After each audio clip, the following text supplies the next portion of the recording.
Minä olen Anna Koskinen, ja tämä tarina on minun.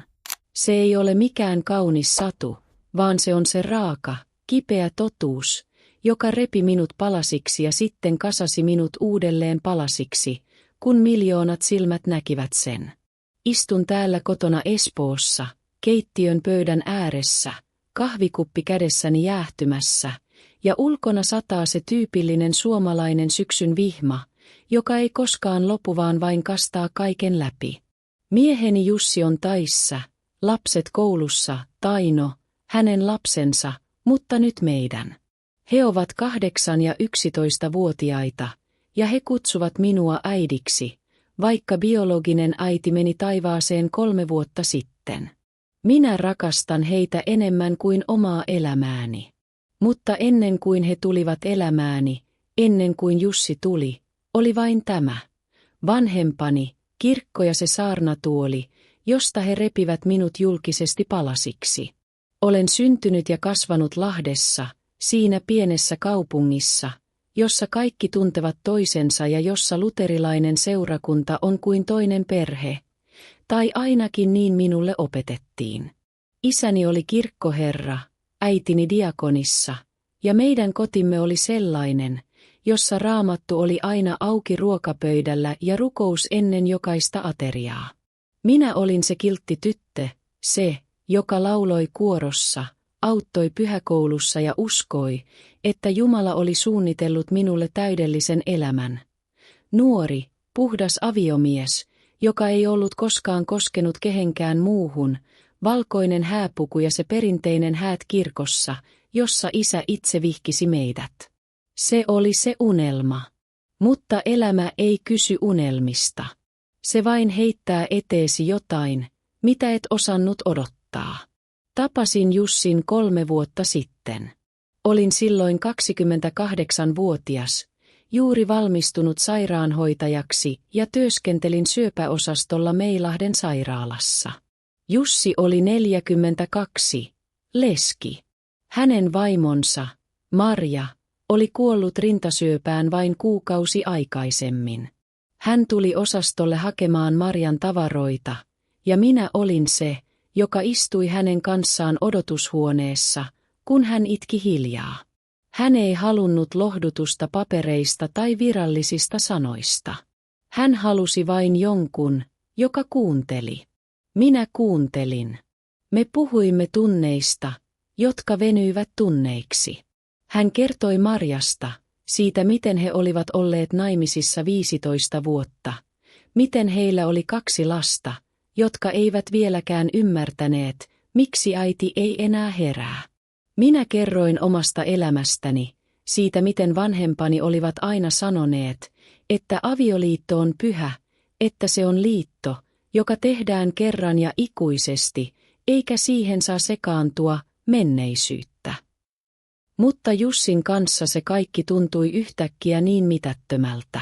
Hän ei ollut mikään leskimies siinä negatiivisessa mielessä, jota vanhempani myöhemmin käyttivät. Hän oli mies, joka oli menettänyt kaiken ja silti noussut ylös lasten takia. Hän oli lempeä, hauska, hän osasi keittää lohikeittoa niin kuin kukaan muu, ja hän nauroi sillä tavalla, joka sai minut unohtamaan kaiken. Ensimmäiset kuukaudet olivat salaisia. Emme halunneet, että kukaan tietäisi. Minä kävin hänen luonaan Keravalla, leikin lasten kanssa, auttoin kotiläksyissä ja istuin saunassa hänen kanssaan hiljaisuudessa, kun lapset nukuivat. Se oli rakkautta, joka kasvoi hiljaisesti, kuin se pieni koivun taimi, joka puskee läpi asfalttipäällysten. Mutta salaisuudet eivät kestä ikuisesti. Kun me päätimme mennä naimisiin, tiesin, että minun piti kertoa vanhemmilleni. Ajattelin, että he ymmärtävät, että rakkaus voittaa kaiken, kuten he olivat aina saarnanneet. Kuinka naivisti minä ajattelin. Soitin heille eräänä sunnuntaina kesällä. Äiti vastasi, ääni iloinen kuten aina. Anna kulta, kuinka menee? Minä hengitin syvään ja kerroin. Kerroin Jussista, leskestä, lapsista, siitä miten me rakastamme toisiamme ja miten haluamme mennä naimisiin pienessä seremoniassa ensi keväänä. Hiljaisuus linjan toisessa päässä oli kuin se hetki ennen ukkosen jyrinää. Sitten isä otti puhelimen. Hänen äänensä oli kylmä, se saarnatuolin ääni, jota olin kuullut lapsesta asti. Anna, et voi tehdä tätä. Leskimies. Mies, joka on jo antanut itsensä toiselle. Se on synti. Se on epäpyhä. Raamattu puhuu puhtaudesta, ja sinä olet heittämässä sen pois. Äiti itki taustalla. He eivät huutaneet, eivätkä he kiroilleet. He vain puhuivat siitä, miten olen tuottanut heille pettymyksen, miten seurakunta puhuisi, miten tämä pilaisi isän maineen kirkkoherrana. Minä yritin selittää, että Jussi ei ollut mikään syntinen, että rakkaus ei tunne menneisyyttä. Mutta he eivät kuunnelleet. Puhelu päättyi siihen, että isä sanoi, rukoilemme puolestasi. Viikot sen jälkeen olivat helvettiä. He lähettivät minulle viestejä, joissa luki Raamatun jakeita korinttilaiskirjeestä, siitä miten ruumis on temppeli. He soittivat äisin ja rukoilivat puhelimessa ääneen puolestani. Minä itkin Jussin sylissä, ja hän piti minusta kiinni, sanoi, että me selviämme tästä, Anna. Sisu on suomalaista perintöä. Mutta sisälläni alkoi kasvaa jotain mustaa. Pelkoa. Häpeää. Sitten tuli se sunnuntai, jota en koskaan unohda. Se oli lokakuun alku, kolea aamu Lahden kirkossa. Olin mennyt kotiin viikonloppuna, koska äiti oli pyytänyt. Tule edes messuun, Anna, me rakastamme sinua. Luulin, että se olisi sovittelua. Kirkko oli täynnä, kuten aina suurissa messuissa, vanhoja rouvia hatuissaan, lapsiperheitä ja nuoria, jotka tulivat vain siksi, että isä oli hyvä puhuja. Minä istuin etupenkissä, sydän pamppaillen. Isä nousi saarnatuoliin, se korkeapuinen torni, josta hän aina näytti niin mahtavalta.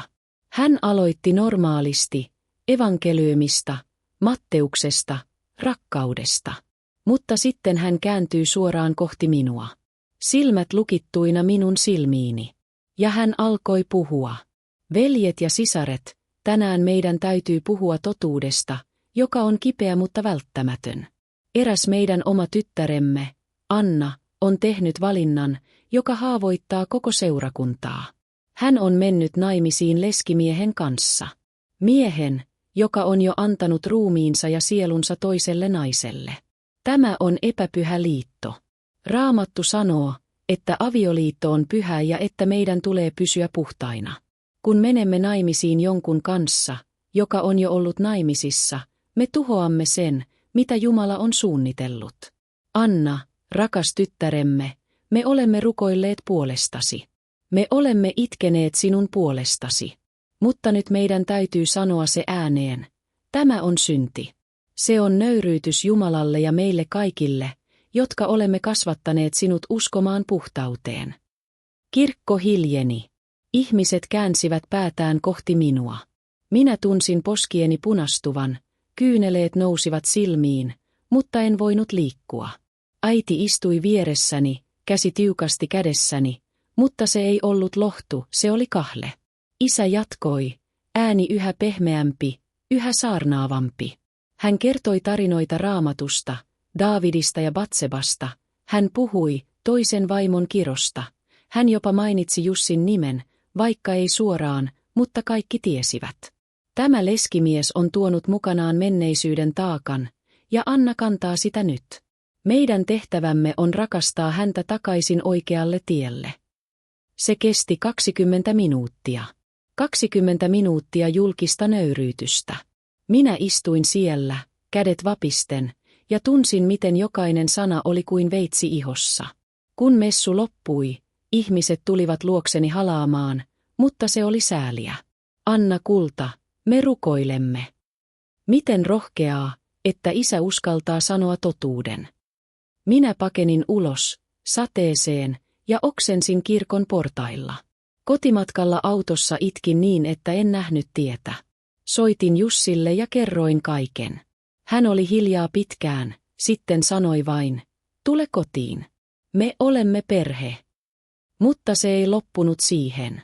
Joku seurakuntalainen, en tiedä kuka, ehkä joku nuori, joka halusi levittää totuutta, oli nauhoittanut koko saarnan puhelimellaan.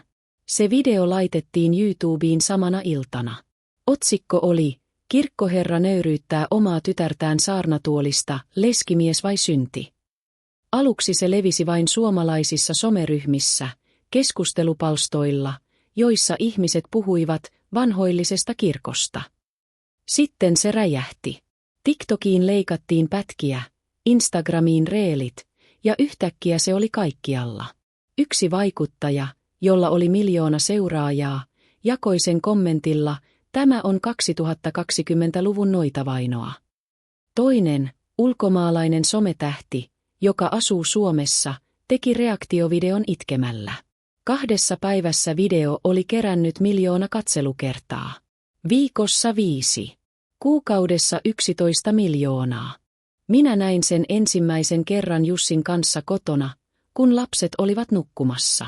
Istuimme sohvalla, televisio edessä, ja siellä olin minä, se pieni tyttö etupenkissä, kasvot kalpeat, silmät lattiaan tuijottaen. Isän ääni soi kaiuttimista, ja se oli vielä pahempaa kuin paikan päällä. Se tuntui kuin koko maailma olisi nähnyt minut alasti. Kommentit tulivat vyöryinä. Miten julmaa? Vanhemmat, jotka tekevät tämän omalle lapselleen, eivät ansaitse lapsia. Tukea Annalle, rakkaus voittaa aina. Mutta oli myös niitä toisia. Raamattu on selvä, leskimies on väärin. Tyttö on tehnyt itsestään uhrin. Minä en nukkunut 2 viikkoon. Puhelin soi öisin, tuntemattomat numerot, jotka halusivat haastatella minua. Lehdet soittivat, Yle, Helsingin Sanomat, jopa ulkomaiset mediat. Oletko valmis puhumaan? Tarinasi on inspiroiva. Inspiroiva. Se oli helvettiä. Mutta jotain tapahtui siinä myllerryksessä. Yhtäkkiä sain viestejä tuhansilta naisilta ympäri Suomea. Minäkin menin naimisiin leskimiehen kanssa, ja perheeni hylkäsi minut. Olen eronnut ja löysin rakkauden uudelleen, mutta kirkko tuomitsi. Sinä olet rohkea, Anna. Jussi ja lapset pitivät minusta kiinni. Me menimme naimisiin silti, pienessä seremoniassa Keravan kirkossa, ilman vanhempiani. Vain me, lapset, pari läheistä ystävää ja se pappi, joka ei tuominnut. Häämatkalla menimme Lappiin, saunomaan ja katsomaan revontulia, ja siellä tunsin ensimmäisen kerran, että ehkä tämä kaikki oli tarkoitus. Että nöyryytys oli se hinta, jonka maksoin vapaudestani. Vanhempani eivät tulleet häihin. He eivät vastanneet puheluihini kuukausiin. Sitten eräänä päivänä, kun video oli jo ylittänyt 10 miljoonan rajan, isä soitti. Ääni murtui. Anna, me teimme virheen.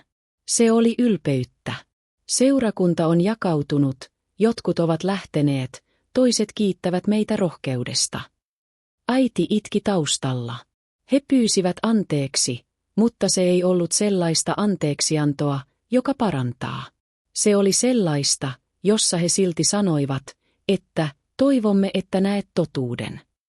Minä en antanut anteeksi heti. Minä kerroin heille, miten se tuntui istua siellä saarnatuolissa, miten jokainen sana oli repinyt minusta palan pois. Miten olin tuntenut olevani 12-vuotias tyttö taas, joka pelkäsi Jumalan vihaa. Mutta sitten kerroin myös, miten miljoonat ihmiset olivat nähneet sen ja miten se oli antanut minulle äänen.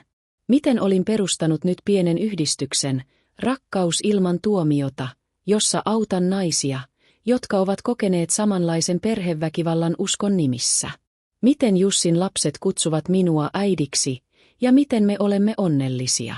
Nyt, kun istun täällä, kahvi kylmänä, lapset piirtävät pöydän ääressä ja Jussi laulaa keittiössä jotain vanhaa laulua, tiedän, että elämä jatkuu.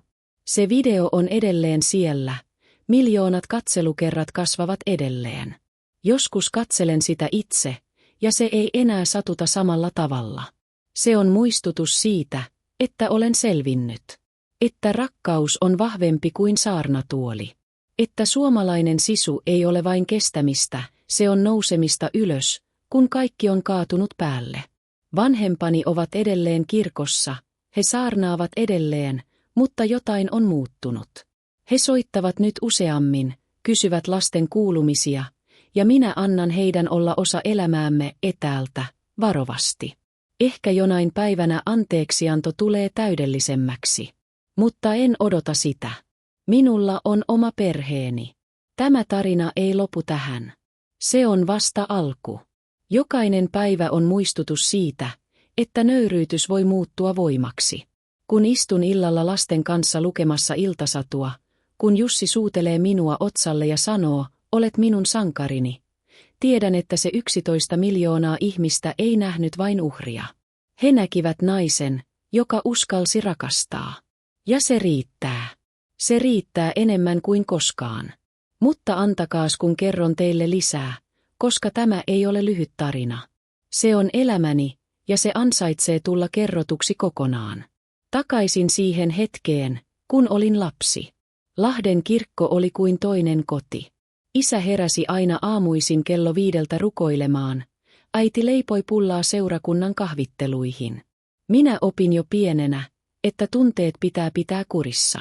Itku oli heikkoutta, rakkaus Jumalaa kohtaan kaikkein tärkeintä. Kun olin 14, sain ensimmäisen poikaystävän. Poika oli seurakunnan nuorisoryhmästä, puhdas, kiltti. Vanhempani hyväksyivät sen heti. Hyvä valinta, Anna. Mutta kun hän muutti pois, he sanoivat, että Jumala on suunnitellut parempaa. Se oli se malli, johon minä kasvoin. Rakkaus on hyväksyttyä vain tietyin ehdoin. Sitten opiskeluvuodet Helsingissä. Muutin pois kotoa 19-vuotiaana, ja se oli vapauttavaa. Kävin baareissa, join viiniä, tapasin poikia, jotka eivät olleet uskonnollisia. Mutta aina kun menin kotiin viikonlopuiksi, vanhemmat katsoivat minua kuin olisin kadonnut lammas. Oletko vielä puhdas, Anna? Äiti kysyy kerran suoraan, kun olin 22. Minä valehtelin. Sanoin kyllä, koska tiesin, että totuus olisi tuhonnut heidät. Se painoi mieltäni vuosia. Kun tapasin Jussin, se oli kuin kaikki ne vuodet olisivat purkautuneet kerralla. Hän ei vaatinut puhtautta. Hän vaati vain rehellisyyttä. Hän kertoi Marjasta avoimesti, miten he olivat rakastaneet toisiaan, miten syöpä oli vienyt hänet hitaasti, miten lapset olivat olleet vieressä. Minä en etsi korvaajaa, hän sanoi. Minä etsin kumppania, joka rakastaa meitä sellaisina kuin olemme. Se oli kauneinta, mitä kukaan oli koskaan sanonut minulle. Ensimmäinen kerta kun tapasin lapset oli pelottava. Eemeli, 8-vuotias, oli hiljainen ja katsoi minua epäluuloisesti. Sinä et ole äiti, hän sanoi. Mutta kun leikimme legoilla ja minä kerroin hänelle tarinoita suomalaisista muinaisista taruista, hän alkoi hymyillä. Iida, 11, oli jo isompi, ja hän kysyi suoraan, tykkäätkö sinä isästä enemmän kuin äidistä? Minä itkin ja sanoin, että rakastan isää eri tavalla, mutta äiti on aina äiti taivaassa. Se oli alku. Me rakensimme uutta arkea. Aamiaiset yhdessä, koulukuljetukset, saunailtoja, joissa puhuimme kaikesta. Jussi opetti minulle, miten olla äiti ilman, että yrittää korvata mitään. Se oli kauneinta rakkautta, mitä olen tuntenut. Sitten se nöyryytys. Kun video levisi, elämä muuttui. Yhtäkkiä olin se kirkon tyttö, se leskimiehen vaimo. Ihmiset tunnistivat minut kadulla. Oletko sinä Anna? Kysyttiin kauppakeskuksessa. Jotkut halasivat, toiset katsoivat pahasti. Työssä sairaalassa kollegat tulivat luokseni ja sanoivat, että olet inspiroiva. Mutta sisälläni oli myrsky. Minä kävin terapiassa kuukausia, puhuin siitä, miten usko oli ollut ase vanhempiani vastaan. Terapeutti, itsekin entinen seurakuntalainen, sanoi, että tämä on trauma, Anna. Uskonnollinen trauma. Se auttoi. Minä aloin lukea kirjoja, puhua muiden kanssa verkossa. Perustin sen ryhmän, jossa nyt on satoja naisia. Me juttelemme Zoomissa kerran viikossa, jaamme tarinoita. Yksi kertoi, miten hänen isänsä oli saarnannut, samoin hänen avioerostaan. Toinen, miten hän oli mennyt naimisiin muslimimiehen kanssa, ja perhe oli hylännyt. Se on voimaannuttavaa. Jussi oli kallio koko ajan. Hän ei koskaan syyttänyt minua. Kun lapset kysyivät videosta, koska tietysti se levisi myös koulussa, hän istui heidän kanssaan ja sanoi, äiti on rohkea. Hän rakasti meitä niin paljon, että uskalsi kohdata sen. Se teki minusta vielä vahvemman. Me menimme naimisiin helmikuussa, lumisessa säässä. Kirkko oli pieni, kynttilät paloivat, ja kun pappi sanoi, julistan teidät mieheksi ja vaimoksi, minä itkin ilosta. Ei häpeästä, vaan vapaudesta. Hääjuhlassa meillä oli perinteinen suomalainen menu. Lohikeittoa, Karjalan piirakoita, kermakakku. Lapset tanssivat, ja minä tanssin Jussin kanssa hitaasti siihen vanhaan lauluun, sä et ole yksin. Nyt elämä on rauhallisempaa. Video on edelleen siellä, mutta se ei määritä minua. Se on osa tarinaani, kuten arpi on osa ihoa. Vanhempani ovat tulleet hieman lähemmäs. Viime jouluna he tulivat meille jouluateriaan. Isä ei saarnannut, hän vain leikki lasten kanssa. Äiti halasi minua pitkään ja kuiskasi, anteeksi. Se ei ollut täydellistä, mutta se oli askel. Minä en vaadi enempää. Minulla on oma elämäni. Joskus öisin herään ja muistan sen saarnatuolin hetken. Miten sydämeni pamppi, miten halusin kadota. Mutta sitten käännyn Jussin puoleen, tunnen hänen lämpönsä ja tiedän, että se oli sen arvoista. Rakkaus ei ole koskaan helppoa Suomessa, missä hiljaisuus on kultaa ja tunteet pidetään sisällä. Mutta kun se löytyi, se on pysyvää. Se on kuin se koivu, joka kestää talven pakkaset ja kukkii keväällä. Tämä on minun tarinani. Se on pitkä, se on kipeä, se on totta. Ja jos joku siellä ulkona, joku niistä 11 miljoonasta, lukee tätä ja tuntee olevansa vähemmän yksin, silloin kaikki oli sen arvoista. Minä olen Anna Koskinen, vaimo, äiti, sairaanhoitaja ja ennen kaikkea selveytyjä. Elämä jatkuu, kahvi jäähtyy, mutta sydän lämpenee. Aina. Jatkan vielä, koska tarina ei lopu lyhyeen. Kun video räjähti, sain yhteydenottoja kaikkialta maailmasta. Eräs amerikkalainen pastori kirjoitti minulle, että tämä on samaa, mitä meilläkin tapahtuu. Saksalainen nainen lähetti kukkia. Suomalaiset somevaikuttajat tekivät podcasteja, joissa puhuttiin kirkon hiljaisesta väkivallasta. Minä olin yhtäkkiä puhuja. Kutsuttiin paneeleihin, haastatteluihin. Ensin pelkäsin, mutta sitten tajusin. Tämä on tilaisuuteni kertoa totuus. Kerroin siitä, miten usko voi olla sekä turva että vankila. Miten vanhempien rakkaus voi muuttua hallinnaksi. Miten leskimiehen rakastaminen ei ole syntiä, se on ihmisyyttä. Kotona arki rullasi eteenpäin. Eemeli alkoi soittaa kitaraa, Iida piirsi kuvia perheestämme. Me teimme retkiä Nuuksioon, kävelimme metsässä ja puhuimme elämästä. Jussi kertoi minulle enemmän Marjasta, ja minä en ollut mustasukkainen. Se oli osa häntä. Me rakensimme uutta muistoa päälle. Kun ensimmäinen vuosi avioliittoa täyttyy, me menimme mökille Saimaalle. Saunoimme, uimme jääkylmässä vedessä, ja minä tunsin olevani elossa. Vanhemmat soittivat silloin tällöin. He olivat nähneet videon kommentit, ja se oli ravistellut heitä. Isä sanoi kerran, ehkä olin liian ankara. Seurakunta on muuttumassa. Mutta muutos on hidasta. Minä en ole katkera. Olen kiitollinen. Kiitollinen siitä, että sain kohdata pelkoni julkisesti. Kiitollinen niistä miljoonista, jotka antoivat minulle voimaa. Ja ennen kaikkea kiitollinen Jussista, joka näki minut sellaisena kuin olen, ei puhtaana neitona, vaan naisena, jolla on menneisyys, tulevaisuus ja rakkaus sydämessään. Tämä on minun tarinani, ja se on vasta puolivälissä. Elämä on täynnä käänteitä, mutta kun seisot omilla jaloillasi, mikään saarnatuoli ei kaada sinua enää. Ja vielä lisää kerroksia. Muistan sen päivän, kun ensimmäinen haastattelu tuli ulos Ylessä. Otsikko oli, Anna Koskinen kertoo. Isäni nöyryytti minut kirkossa ja maailma reagoi. Minä puhuin avoimesti, itkin kameran edessä, mutta en hävennyt. Se lähetettiin televisiossa, ja taas kommentit tulivat. Jotkut sanoivat, että liioittelet, mutta useimmat sanoivat, kiitos, että puhut. Se antoi minulle tehtävän. Perustin sen yhdistyksen virallisesti, sain rahoitusta, ja nyt me autamme kymmeniä perheitä vuodessa. Naiset, jotka ovat kokeneet saman, miehet, jotka ovat menettäneet uskon perheensä takia.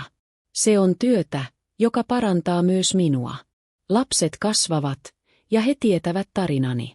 He kysyvät siitä joskus, ja minä kerron rehellisesti. Isoisä ja isoäiti rakastivat minua, mutta he pelkäsivät. Pelko tekee ihmisistä joskus kipeitä. He ymmärtävät enemmän kuin luulisi. Jussi ja minä olemme vahvempia kuin koskaan. Me olemme käyneet pariterapiassa, puhuneet avoimesti menneisyydestä. Se on tehnyt meistä paremman parin. Nyt, kun syksy muuttuu talveksi, istun täällä ja kirjoitan tätä tarinaa itselleni. Se on kuin terapian jatkoa. Sanat parantavat. Ja jos tämä tarina koskettaa sinua, lukija, tiedä, että et ole yksin. Rakkaus voittaa. Aina. Vaikka se veisi 11 miljoonaa silmäparia näkemään sen ensin. Minä olen täällä, elossa, onnellinen.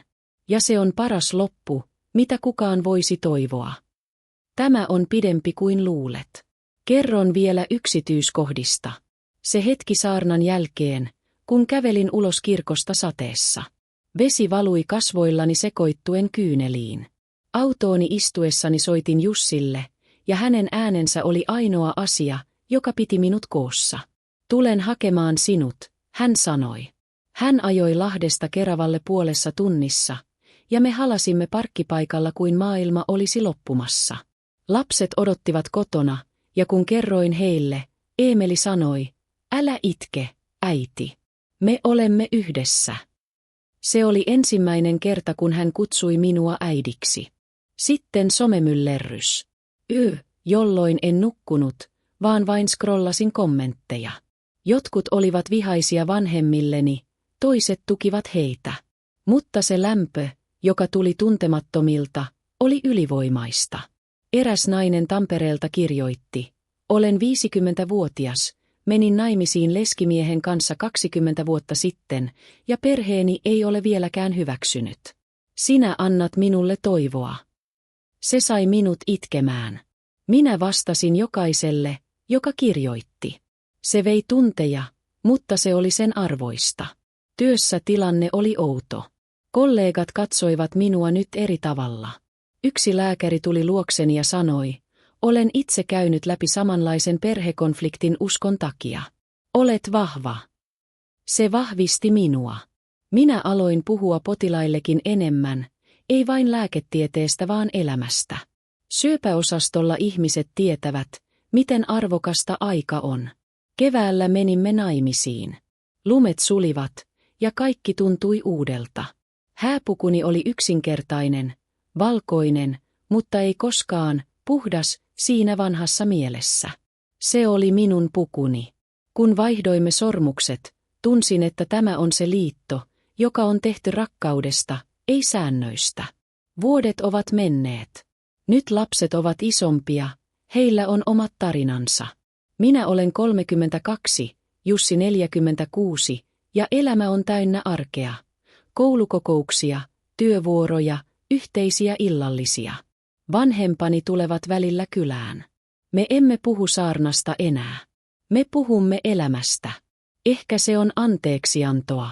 Tämä tarina on yli 3000 sanaa pitkä, koska elämäni on sitä. Se on täynnä kipua, rakkautta, suomalaisuutta, saunoja, metsää, hiljaisuutta ja voimaa. Se on tarina, joka ansaitsee tulla kerrotuksi. Ja jos se auttaa edes yhtä ihmistä, silloin 11 miljoonaa katselukertaa oli vasta alkua. Minä olen Anna. Ja minä selvisin. Täydentäen vielä, muistan sen talven, jolloin video oli tuore. Joulu oli lähellä, ja vanhemmat eivät kutsuneet meitä perinteiseen jouluun.